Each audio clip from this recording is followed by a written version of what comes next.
सृष्टि के पालनहार श्री कृष्ण के माता पिता बनने का सौभाग्य देवकी और वासुदेव जी को क्यों मिला? उनके पूर्व जन्म के अनुसार उन्होंने भगवान विष्णु की बहुत भक्ति की। देवकी और वासुदेव पूर्व जन्म में वृष्णि और सुतप्पा नाम के प्रजापति थे। दोनों ने 12,000 वर्ष तक तपस्या की। भगवान ने प्रसन्न होकर उन्हें दर्शन दिए। उन दोनों ने भगवान से कहा, हमें आपके जैसा पुत्र चाहिए।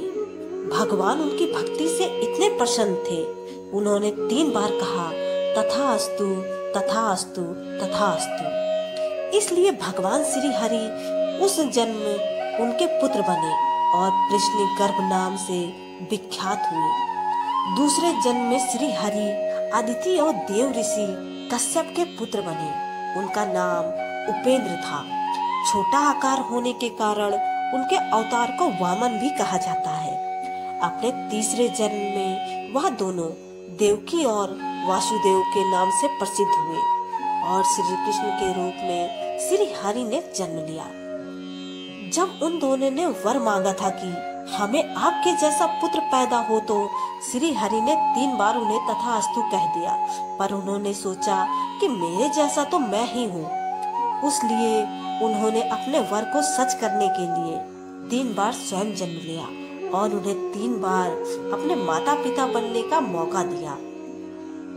देवकी और वासुदेव जी के विवाह के बाद जब कंस अपनी बहन देवकी की विदाई कर रहा था, तो आकाशवाणी हुई कि तुम्हारी बहन का 8वां पुत्र तुम्हारी मौत का कारण बनेगा। कंस तो देवकी को मारना चाहता था, परंतु वासुदेव जी ने वादा किया कि वो सभी संतानों को उसे सौंप देंगे। इस प्रकार उन्होंने देवकी की जान बचा ली। कंस ने देवकी और वासुदेव जी को जेल में कैद कर दिया। देवकी और वासुदेव ने अपने 6 पुत्र कंस को दे दिए। उनके 7वें पुत्र हुए बलराम, जिसे योग माया ने माँ रोहिणी के गर्भ में संरक्षित कर दिया। बलराम जी ने माँ रोहिणी के यहाँ जन्म लिया, इसलिए बलराम जी को संकर्षण भी कहा जाता है।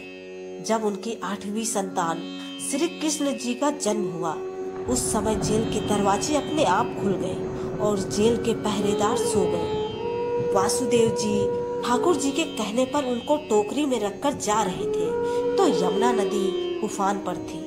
यमुना श्री कृष्ण के चरण स्पर्श करना चाहती थी, इसलिए श्री कृष्ण ने अपना पैर टोकरी में से बाहर निकाला और चरण स्पर्श करते ही यमुना जी ने वासुदेव को जाने का रास्ता दे दिया।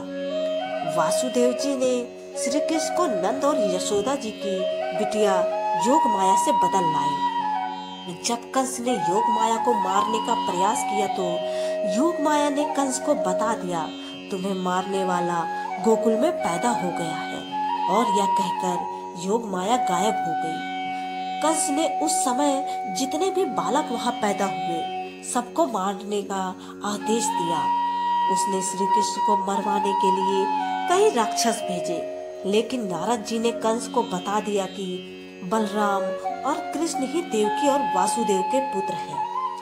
कंस ने देवकी और वासुदेव को दोबारा बेड़ियों में बांध दिया। उनको छुड़ाने के लिए श्री कृष्ण को मथुरा आना पड़ा।